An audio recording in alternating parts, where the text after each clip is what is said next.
Welcome, friends, to another edition of Economic Update, a weekly program devoted to the economic dimensions of our lives. And I'm your host, Richard Wolff. Today's program is going to be going into monopoly versus competition, to organizing campuses across the American South, to inflation and more. And in the second half, we'll be interviewing America's #1 progressive podcast host, Thom Hartman. So let's jump right in. Larry Summers, President Obama's Secretary of the Treasury, has jumped into the fray to give a speech telling us that monopolies aren't so bad because they can lower the cost of producing things.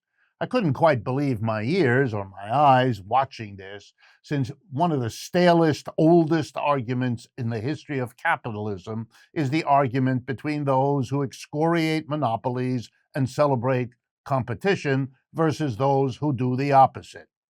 I have long explained, as the literature does, that competition is how you get to monopoly. And what monopolies do is make so much money that they induce competition, and the system goes back and forth between them. It's long past time to claim that one or the other is the culprit. It doesn't really matter.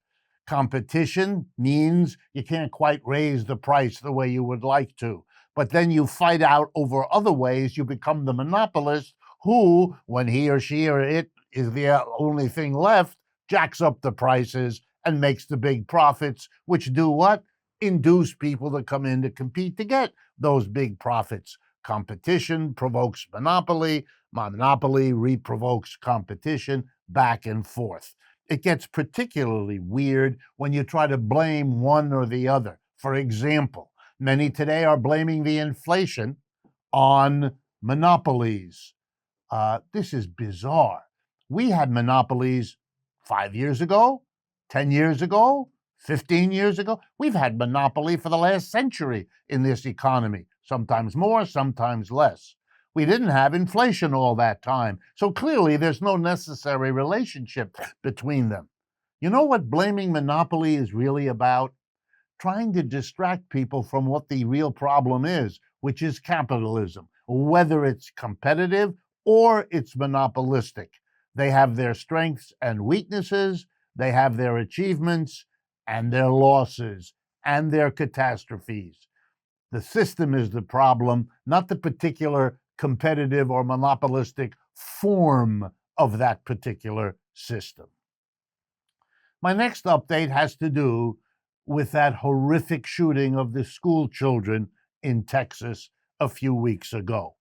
And rather than adding my words, I would like to quote two of what I thought were the most powerful comments that came across my desk. The first comes from a humor magazine, The Onion, that I'm assuming many of you are familiar with here in the United States. The Onion headline covering the shooting of the school children in Texas went like this, quote, "There is no way to prevent this, says the only nation where this regularly happens." Wow. Talk about capturing a lot in a few words. The second commentary that struck me as right on the target was offered by Golden State Warriors guard Damian Lee, who commented, and I quote, "In this country, it's easier to get a gun than infant formula." Yes, that says it about a culture that produces and reproduces these unspeakable horrors. My next update has to do with an organization you may not have heard of, United Campus Workers. United Campus Workers. Across especially the American South, but now expanding into other parts of the United States, there is a real movement organizing unions of workers on campuses in this country. Campuses have been university and college campuses I'm talking about. They've been notably slow to organize unions. and it's long overdue.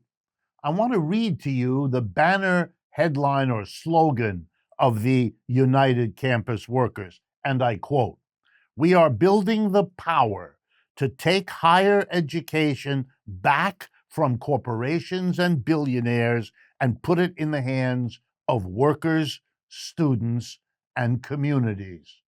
Oh, how interesting. The democratization of the university. And I was particularly struck by the efforts of United Campus Workers now going on at Eastern Kentucky University. Eastern Kentucky has suffered, as have other universities in that state, from a long tradition of not funding education adequately, not creating the conditions students need to learn as much as they are capable of, and a long list of other failures when it comes to programs for people. And then on the one hand, we shouldn't be surprised.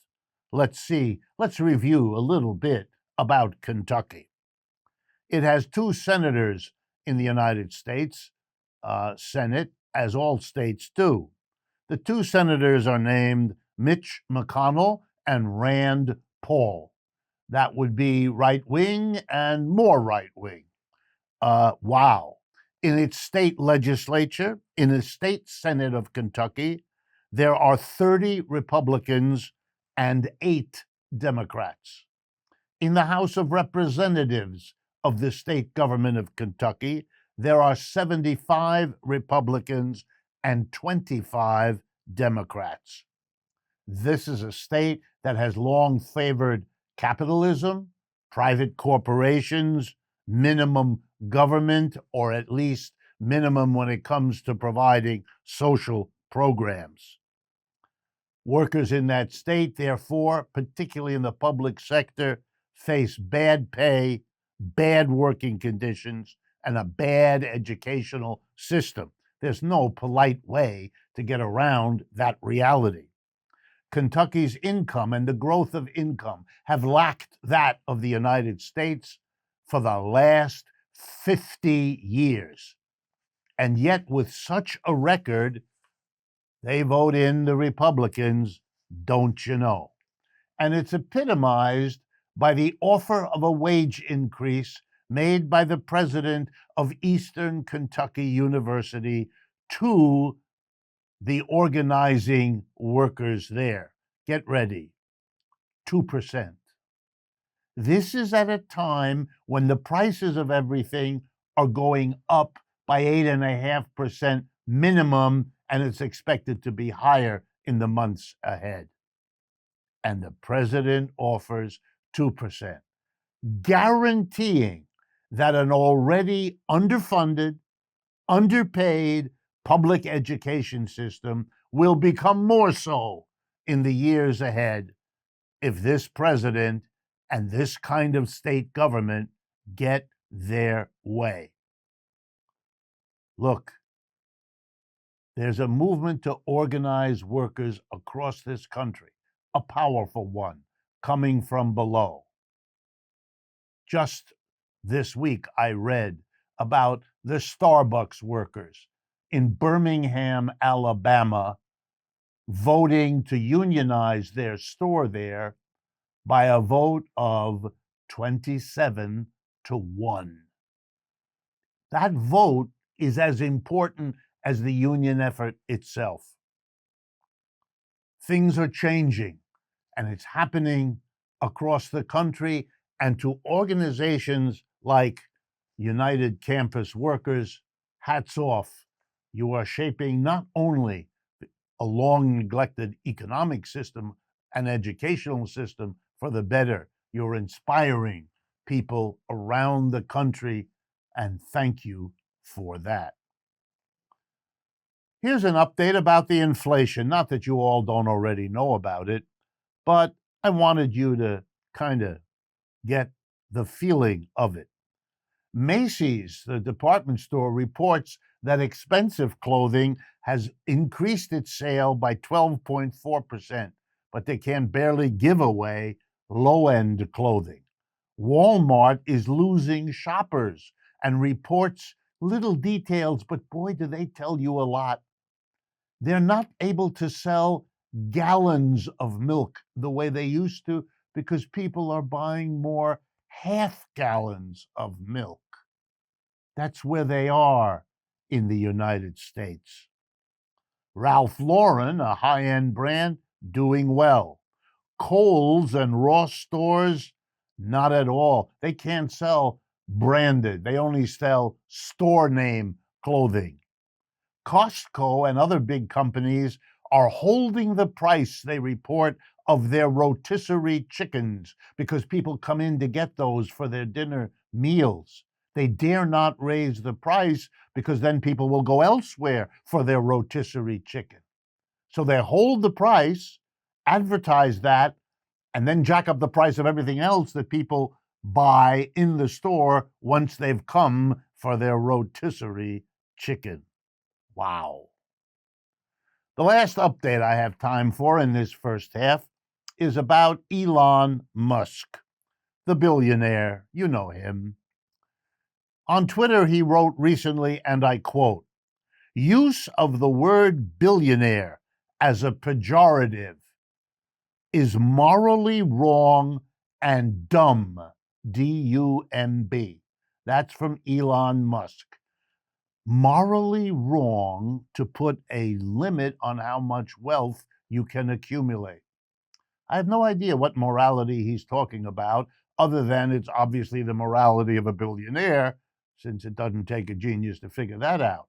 But let's compare that to the morality we can see around us. Morality dictated that we have a minimum wage in the United States. The same morality would apply to having a maximum one, mightn't it? Wealth placed in one person's hand mean that it's denied to another person. The whole point of the critique of private property is that collective property can be shared. We can all enjoy the public park. We cannot if it's given to a private person. We have an inheritance tax in this country, sometimes called an estate tax. We've had it for many, many decades. You know why? Because we don't believe that you ought to give your children limitless amounts of money, because then we're not all starting on an equal footing, are we? Then our efforts are not the same because it's not our skill or capacity that shapes our future. It's what we got from daddy and mommy. Wow. So the morality of an inheritance tax certainly makes the morality of criticizing a billionaire as a concept perfectly moral and consistent with the morality of our tax system. Indeed, we have a peculiarity of billionaires weaseling out of the taxes. We tax property in every American city and town, land, buildings, cars. We don't tax stocks and bonds, which is the property of the billionaires by and large. So yeah, billionaires have been weaseling out and calling efforts to change that morally wrong. Don't be fooled. We've come to the end of today's first part of the show. For those of you who may not know, Economic Update is produced by Democracy at Work, a small donor-funded nonprofit media organization celebrating 10 years of producing critical system analysis with a vision for a more equitable and democratic world. For example, the book Stuck Nation, Can the U.S. Change Course on Our History of Choosing Profits Over People, by award-winning journalist Bob Henley. That's available with other content at our website, democracyatwork.info. Please stay tuned, as we will be joined by Thom Hartman, best-selling author of over 30 books, #1 progressive talk show host in America for a decade. He's co-authored documentaries with Leonardo DiCaprio, and his book, The Hours of Ancient Sunlight, is a widely used textbook. Stay with us. We'll be right back.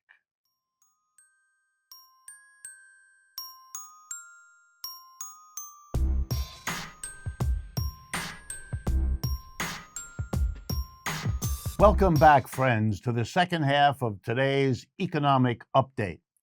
I am very proud to bring to our microphones and cameras Thom Hartman. He is really the backbone of progressive radio and progressive ongoing comment here in the United States. He's been that for a long time.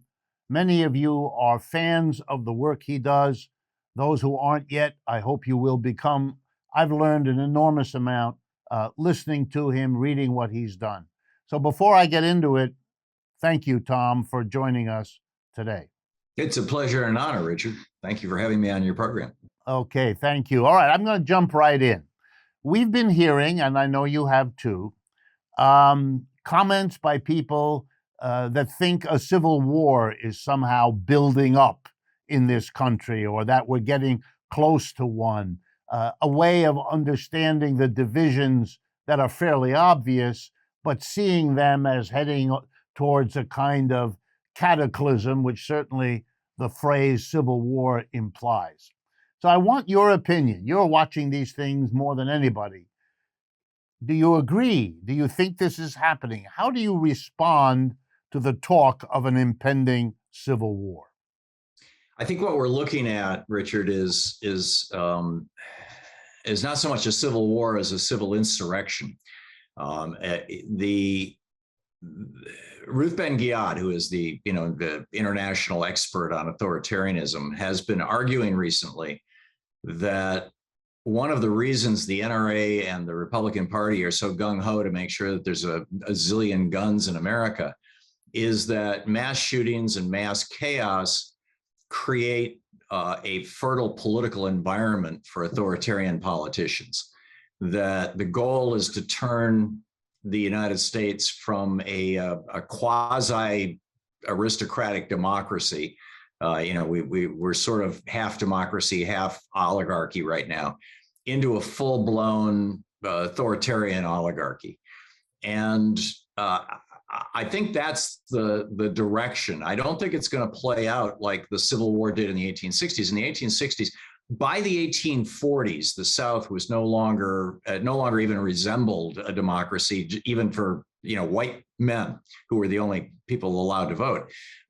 Because of the invention of the cotton gin in the 1820s, throughout the 1830s, 40s, and 50s, about 1,000 massive plantations across the South bought up all of their competitors, wiped them out, because a cotton gin could do the work of 50 enslaved people, one machine, but they were very expensive. And that those economies of scale basically allowed that roughly 1,000 families to take over the entire South and run it not as a democracy, but as an absolute iron-fisted police state, autocratic oligarchy. And that ethos of the South is what I think that we're seeing of the old South, of the old Confederacy, is what I think we are seeing reemerging right now. So, but I don't think it's going to be, if it plays out the way that these guys want it to play out, I don't think it's going to necessarily play out specifically regionally like it did then, because then you had this very clear division of slave and not slave states by law. And that's not the case now. I think that what we're looking at now is an attempt by the Republican Party, their friends in the NRA, and a large number of large corporations and a number of right-wing billionaires who have just come right out and said that they don't believe in democracy, with help from foreign autocratic governments, including Russia, to basically end even the feeble example of democracy that we've had here in the United States, and hold up this new autocratic system that is sweeping the world. It's China, Russia, Hungary, the Philippines. Bolsonaro's trying to do it in Brazil. I mean, it's happening all over the world. They just want America to be the next domino to fall, in my opinion. But you don't think it's going to play out that way?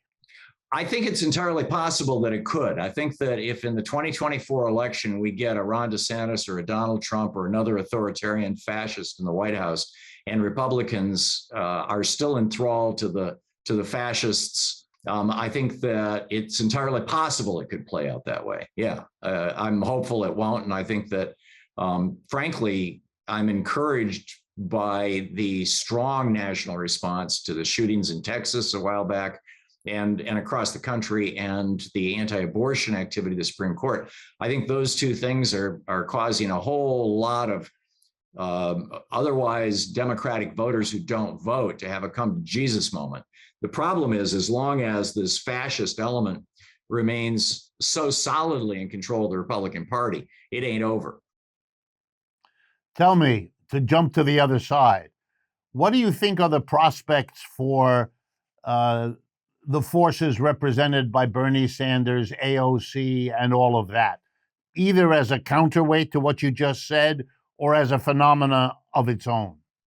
I think, frankly, the progressive movement is the best salvation for this country, because, you know, the progressive movement right now is basically where Dwight Eisenhower was in the 1950s. I mean, it's, you know, certainly Lyndon Johnson in the 60s. And it's, you know, the idea that people should be able to go to college for free, or that everybody should have access to inexpensive healthcare and we shouldn't have medical bankruptcies, or that, you know, I mean, obviously the Vietnam War screwed that up, but, you know, it's, so I think that the progressive movement, I remember Franklin Roosevelt, you know, famously saying that if you're hungry, you're not free. If you're homeless, you're not free. If you're, you know, if you don't have a job that pays a decent salary, you're not free.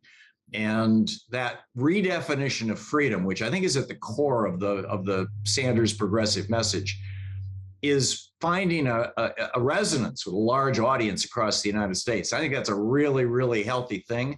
And frankly, I think it's the only hope for this country. Okay, I want to shift gears again.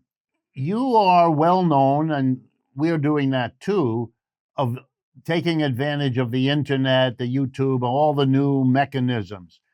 How do you assess your success, your ability to be part of the national conversation relative to the major mass media businesses that up until now monopolized what passes for news? In other words, is the possibility of the progressives moving forward, is that something you feel folks like you and me and others are in a position to materially assist in this day and age? I do believe, Richard, that we are, and I, you know, I at the same time acknowledge the barriers to that, the very, very real barriers to that. I sat in the office of a United States senator with a billionaire who owned close to 900 radio stations. And the senator said, why don't you put a progressive station, a show on some of your stations? You got hundreds of stations carrying right-wing stuff all day, every day. And the guy said, I'll never put anybody on the air who wants to raise my taxes. I mean, that's kind of the mentality. I sat at lunch with I believe he was a vice president with another radio network, the Salem Radio Network, years ago, and said, you know, you've got a conservative lineup in every major city in America. Why not, you know, consider my show, for example? And he said, you know, we're a Bible publishing company. It's how we started out. And we only put Christian voices on the air, failing to mention that two of his top hosts were Jewish. And I said, well, I'm a Christian. And he said, no, you can't be a liberal and a Christian, or words to that effect. I mean, people who think that the media is politically neutral in this country, or at least the management and ownership of the media in this country are politically neutral, are deluded. They're, you know, these are very large corporations. In some cases, they're owned or run by people who are ideologically hard to the right. In other cases, they're simply, you know, following the prescription that corporations must put profits first, like Les Moonves, the head of CBS News, famously telling his investors back in 2016, you know, Donald Trump may be terrible for America, but he sure is making a pile of money for CBS. Keep at it, Donald. So I operate under no illusions that, you know, tomorrow or next month or next year, you or I or any of our colleagues on the left in the media are suddenly going to have, you know, large platforms. But I think that our message, to a large extent, or pieces of our message, are seeping through into the more mainstream media platforms, whether they like it or not, simply as a consequence of the growing demand on the part of the people. You know, Strauss and Howe, in their book, The Fourth Turning, talked about how every 80 years there would be a a major transformation in the United States, and historically always has been. It was 80 years from the Revolutionary War till the Civil War. It was 80 years from the Civil War to World War II. It was 80 years from World War II to now. And they quoted Toynbee saying, when the last man who remembers the horrors of the last great war dies, the next great war becomes inevitable, pointing out that every 80 years there was a crash followed by a war. I think it's a little more nuanced than that. I think that what we're looking at, if that 80-year cycle is true, and it appears to be, I think it's more that we're looking at blocks of 40-year cycles. And I'd love to hear your analysis of this, Richard, either now or someday, in my program. That for 40 years you get a group that is pushing the country farther and farther to the right, kind of the John Adamses of the founding generation, who didn't think the rabble should be, property owners should be the only ones allowed to vote, and all that kind of thing. And then you have a pushback against that for 40 years where it gets more progressive. Excuse me, I got it backwards. You got 40 years of progressivism, and then a pushback for 40 years where the country gets more regressive and more conservative.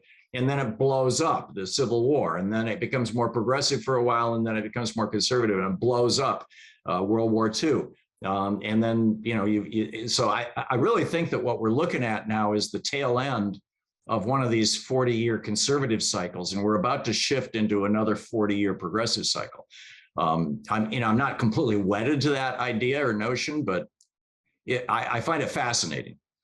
I find it fascinating. I also find it very hopeful and attractive. And it is consistent with my own experience of doing this and discovering that my audience keeps growing, and I'm not deluded. I know it isn't me. I know it is the realities of life that are bringing people to my audience, as I'm sure they come as well to yours. Let me push you in the little bit of time we have left. If you had to come up with a succinct 2 to 3 sentences, how would you account for what you've already referred to in this conversation? The last 40-year shift to the right. Why, other than the cycle idea, how would you explain that to a Martian who visited, to a person from another continent who came? How would you summarize what made that happen? Well, whether it was the rise of oligarchy in the Old South in the 40 years preceding the Civil War, or whether it was the rise of the Harding Coolidge bunch in the 40 years that preceded the Great Depression and World War II, or whether it's the 40 years that we're experiencing now, where the Supreme Court in 1978, 76, and 78 in the Bellotti and Buckley decisions said that corporations are persons and money is free speech, and legalized political bribery. What we've seen in each one of those cycles was the rise to power of great wealth. And what we're beginning to see now, which is exactly what we saw after the Civil War and is exactly what we saw after World War II, is the people demanding the government do something to reduce that great power of great wealth. All right, Tom. Look, I appreciate enormously your time, as I do your insight. Thank you, Richard. Thank you for listening and watching, and I look forward to speaking with you again next week.